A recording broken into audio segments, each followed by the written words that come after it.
After decades of quiet work, I had learned the art of being invisible and its benefits. My name rarely appeared on internal bulletin boards or company reports, but that never bothered me. To many, I was just another face among hundreds in the cold corridors of the New York headquarters. For me, anonymity was a strategic choice. My name is Richard Vaughn. I was 52 years old. On that rainy morning, everyone gathered in the main auditorium. The anticipation was high.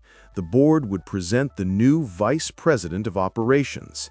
When he entered, with his impeccable suit and rehearsed smile, I immediately sensed I was facing someone who confused arrogance with leadership. The warm applause sounded more like fear than admiration. He introduced himself as Marcus Weller, just 40 years old, with an MBA from one of the country's most expensive universities, and a confidence that overflowed in every gesture. His firm voice spoke of corporate revolution, extreme efficiency, and necessary cuts. While many nodded in agreement, I observed in silence, already accustomed to this type of figure. Later, as Marcus walked through the corridors, I noticed his constant need to be noticed. He greeted selectively, smiled only at those he considered useful, and ignored the rest. Power, for him, was a stage. But what caught my attention was the way he looked at me. A quick glance, almost of contempt, as if he was certain I didn't matter. I returned to my office, small, discreet, without windows. There, among stacks of old reports, I found comfort. I had always known that true power isn't flaunted in fiery speeches or luxurious offices. Real power is kept in silence until the day it needs to be revealed. My routine at the company was predictable, almost monotonous. I arrived early, drank my black coffee without sugar, and spent hours reviewing documents that few bothered to analyze. It wasn't a glamorous role, and that's exactly why it left me free. No one suspected that behind this facade of an ordinary worker, I owned 51% of the company. I had kept that secret for years, not out of fear, but because I had learned to value the element of surprise. Anonymity allowed me to circulate among different departments without drawing attention, to overhear conversations that would never be said in front of a director, and to understand the essence of the internal culture. I knew every gear of that business machine better than anyone. With Marcus's arrival, I noticed an immediate change. There was an energy of fear, of forced expectation, as if everyone were compelled to believe in the myth of his leadership. He talked about modernization, but at heart, it was just cuts. With every speech, I saw the gleam in the eyes of those hoping for promotion and the terror in the eyes of those fearing unemployment. It didn't take long for his arrogance to become visible even in small gestures. He took the parking spot closest to the entrance, dismissed veteran employees with a simple email, and turned meetings into spectacles to inflate his ego. I watched it all with calm, knowing that haste is the enemy of those planning revenge. And so, day after day, I built in my mind the perfect scene, the moment when Marcus believed he had absolute control, only to discover he never did. With every step of his arrogant climb, he approached, unknowingly, the inevitable fall. On Monday morning, Marcus called a general meeting. The auditorium was packed, and I, as always, sat in the back rows. He entered with his air of superiority, accompanied by some sycophantic directors. His speech revolved around resource optimization and necessary restructuring. I already knew what was coming next.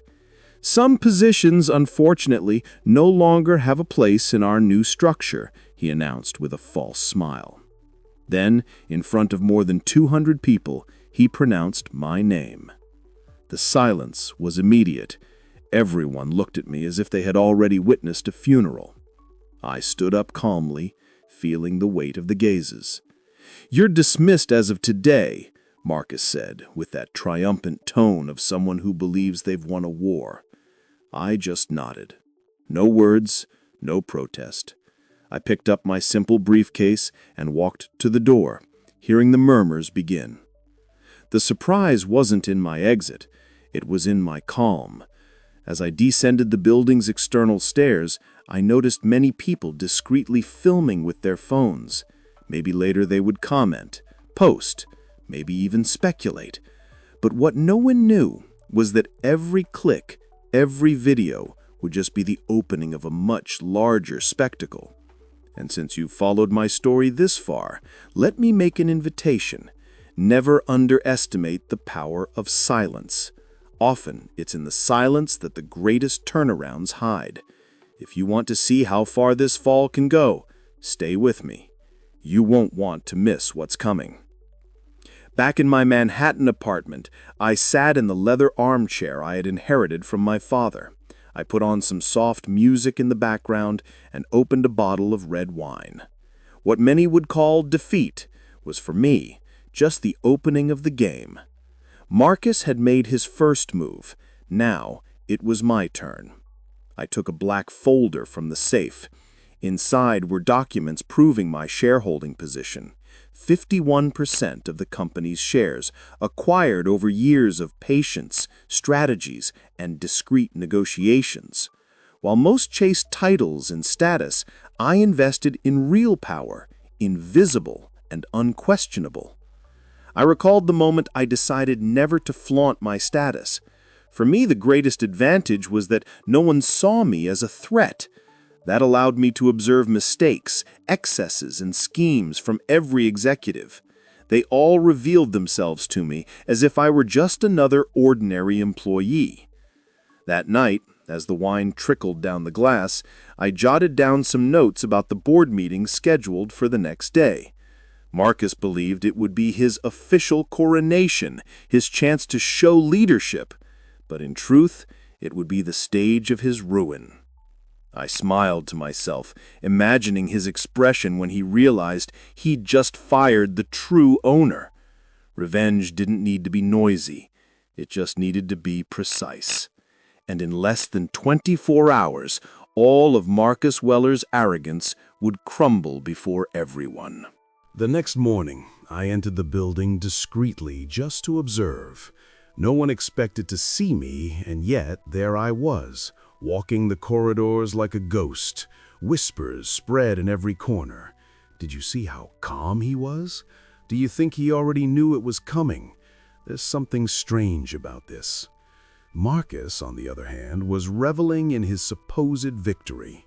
In his new office, more luxurious than any other, he recounted the story of my firing like a trophy. I heard him boast that it was the beginning of a new era for the company, as if he'd eliminated dead weight. He had no idea that at that exact moment, he'd already lost everything. Employees watched me with curious eyes as I passed. Some even approached with timid gestures as if wanting to know what was behind my calm. I told them nothing. The mystery was part of the strategy. After all, the less you explain, the more curiosity grows.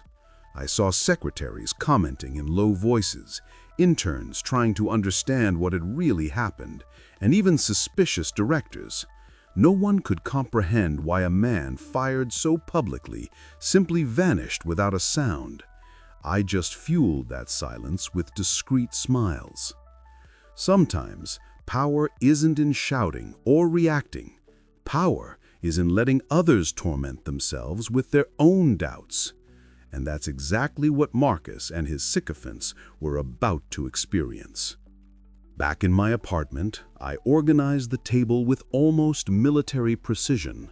Folders, contracts, old meeting minutes, and share purchase documents lay before me.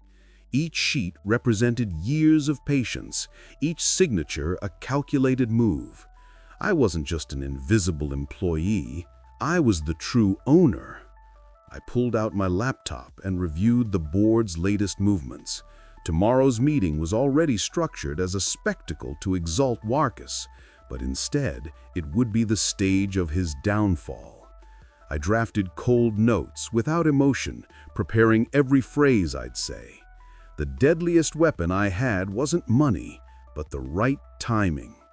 As I organized the papers, I felt a certain pleasure in remembering the times I'd been ignored in meeting rooms, treated as irrelevant. Every disdain now turned into fuel. It wasn't just a revenge against Marcus, but against all who believed power was just title and position. I looked in the living room mirror and faced my own reflection. A 52-year-old man with graying hair and a lifetime of experience. I looked ordinary, but ordinary was my greatest weapon. Marcus, young and ambitious, wouldn't understand until the end that his defeat had begun long before his rise. I closed the safe with the most important documents, turned off the lights, and left the table ready. Tomorrow, everyone would know the true weight of the silence I'd carried for so many years. And Marcus Weller would discover in the cruelest way that he should never have underestimated me. At night, before leaving the building, one of the oldest managers approached me in the parking lot.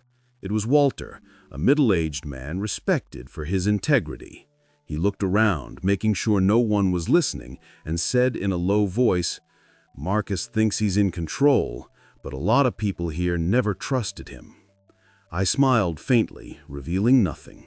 I just nodded as if thanking a kindness, but I realized that in the corporation's silence, I wasn't alone. There were those who felt Marcus's arrogance as a threat to the company's balance, and discreetly sought alternatives. In the following days, other veiled conversations emerged. A secretary confided that Marcus treated everyone like disposable pieces. An intern reported overhearing the VP planning drastic cuts just to inflate numbers in reports. Gradually, small pieces of information reached me, like fragments of a puzzle only I knew how to assemble. I didn't need to ask for help. People instinctively sought me as a point of stability. Maybe it was the calm with which I'd accepted the firing. Maybe it was just the intuition that I knew more than I showed. The fact is that unwittingly, Marcus had turned me into a silent reference. With every whispered word, the certainty strengthened that the stage was set. It wasn't just my revenge approaching. It was the chance to restore dignity to all who'd been reduced to numbers on a spreadsheet. Meanwhile, the glass corridors of the 35th floor where the board met were in turmoil. I hadn't revealed anything yet, but I already knew that Marcus had won over some supporters among the younger and more ambitious. They saw in him a promise of modernity, unaware they were being used as stepping stones for his climb. Some veteran counselors, however, distrusted Marcus's haste to concentrate power. "He wants results too quickly," I heard one comment during lunch. "That could cost us dearly in the long run." It was clear that the new VP was far from unanimous. The truth was that at the moment, the board was split. Half believed Marcus represented a bold future. The other half feared he was digging a silent ruin. And in the midst of that impasse, no one remembered that the true deciding vote had never been in their hands. I, on the outside, observed like someone watching a play. It was fascinating to see such powerful men and women discussing strategies, unaware they were all just dancing to the music I'd chosen. The next morning, the official meeting would be marked by speeches of self-confidence, but I knew the script was already written. Marcus would present himself as the absolute protagonist, without imagining that the outcome of that story belonged to me. The sun rose cold that Tuesday in Manhattan. From my apartment window, I saw the golden reflection on the skyscrapers, as if the city was about to witness a silent spectacle. I dressed in my dark suit with the same calm as someone preparing for a chess match. Today wouldn't just be a meeting, it would be checkmate. On the way to the company building, I noticed the agitated movement at the entrance. Journalists were present, invited by Marcus's press team, who had turned the board meeting into a media stage. For him, it was the day of consecration. For me, it was the day his mask would fall. I discreetly greeted some employees at reception. I saw the gleam of curiosity in their eyes. No one understood why I, a fired man, was walking with such tranquility. I explained nothing. Silence was still my sharpest weapon. The elevator rose slowly to the top floor. As the doors opened, I felt the charged atmosphere. Counselors discussed in low voices, directors straightened papers, and Marcus, at the center of it all, radiated artificial confidence. He saw me enter and flashed an ironic smile, as if to say, "You shouldn't be here." I just returned a discreet nod and sat in one of the side chairs. I let him believe he was in command. After all, vanity is always the first step to downfall. Marcus opened the meeting like an actor before an audience. His voice echoed through the glass-walled room, extolling statistics, projections, and carefully rehearsed sound bites. He spoke of renewal, visionary leadership, and courage to make tough decisions. Every word was a carefully staged piece of theater. Some counselors applauded him. Others remained silent, but he didn't care. For Marcus, every gesture was fuel for his own ego. And at one point, he threw a subtle jab about unpopular but necessary decisions, like firing those who no longer add value. I felt the gazes turn to me. I didn't move. I just observed. The provocation was clear, but its impact no longer held weight. I knew that in a few minutes, he'd discover the dimension of the mistake he had made. And the more he smiled, the closer he was to being crushed by his own excess of confidence. The atmosphere in the room was a mix of flattery and distrust. Some feigned enthusiasm, while others exchanged nervous glances, as if sensing something was amiss. But Marcus, however, remained blind in his display, unable to perceive the abyss opening at his feet. As he spoke of the future, I thought of the past. In every meeting I'd witnessed unnoticed. In every silent humiliation I had accumulated as ammunition. The spectacle was nearly over. All that was left was the main scene, the revelation that would change everything. I waited patiently until Marcus finished his long speech. He was radiant, as if he were already the new emperor of the corporation. When the board chairman opened the floor for comments, I stood slowly. Silence took over the room. It was the first time anyone had seen me raise my voice in such an important meeting. Before we proceed, I think it's fair to clarify an essential detail about this company. I began, adjusting the papers in front of me. Marcus crossed his arms with a mocking smile, as if expecting another irrelevant remark.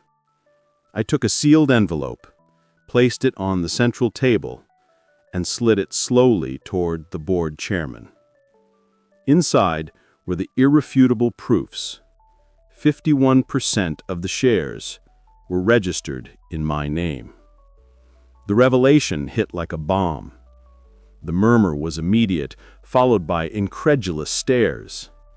Marcus laughed nervously. "That's impossible," he muttered, but his voice wavered. One of the counselors opened the envelope, checked the documents, and confirmed aloud, "He is right. He is the majority shareholder." The silence that followed was almost physical, like pressure in the air. Marcus paled. His smile vanished, and for the first time I saw arrogance give way to fear. I stared at him in silence, without needing to say anything more. The fall had already begun. Marcus's mask of confidence shattered before everyone. He tried to regain control, speaking quickly, almost stumbling over his own words. "This changes nothing. I'm the vice president. I have the confidence of most of you." But the conviction was gone. Only panic showed through. Some counselors began to distance themselves discreetly, realizing they were on the wrong side of the dispute. Others looked at him with contempt, remembering his recent humiliations. The arrogance that once seemed strength was now a source of shame. Marcus turned to me. "You should have declared yourself earlier. This is a dirty play." I just stared at him calmly, letting his voice echo like a desperate shout in a room that no longer belonged to him. His power evaporated with every second. He launched into explanations of his plans, showed reports, spoke of bold goals, but no one listened anymore. The weight of my revelation was absolute, and his image as a visionary leader unraveled before everyone's eyes. In that instant, I understood I didn't need to shout or humiliate. Silence, once again, was my best weapon. Marcus wasn't just losing his position. He was being consumed by his own reflection, unable to accept he never had the power he believed he possessed. The board chairman cleared his throat, trying to restore the meeting's formality.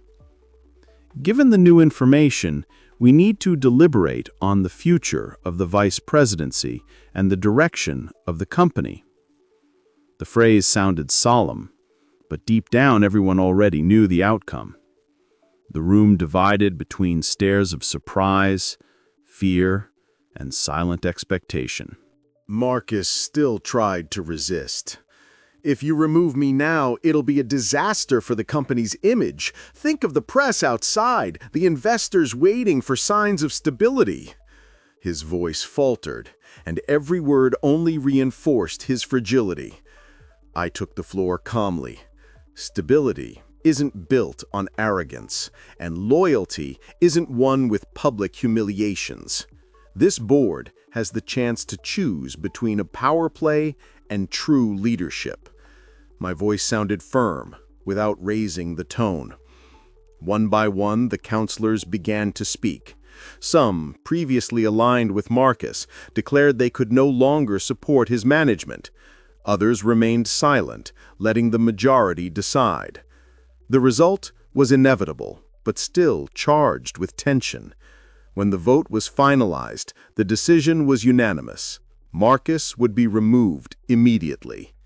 I, as majority shareholder, confirmed the deliberation with a simple nod. It was the final nail in his corporate coffin. Marcus's face went ashen. He looked around, seeking support, but found only silence and reproving stares. The same auditorium that had applauded his arrival now saw him as a defeated man, without glory, without allies. "You'll regret this," he shouted, but his words fell into the void. Two security guards approached discreetly, ready to escort him. Marcus still tried to protest, gesturing uncontrollably, but there was no dignity left in his movements. The counselors avoided meeting his eyes. For them, he was already the past. I, sitting in silence, just observed. There was no pleasure in seeing him humiliated, only the realization that everyone reaps exactly what they sow. As she was let out, I heard the murmurs begin. Some employees filmed discreetly with their phones, just as they had on the day of my firing. The difference was that this time, the spectacle wasn't mine. It was his. When the door closed behind Marcus, a heavy silence hung over the room. The board chairman looked at me almost in reverence, as if only then understanding who I really was. Everyone present waited for me to speak.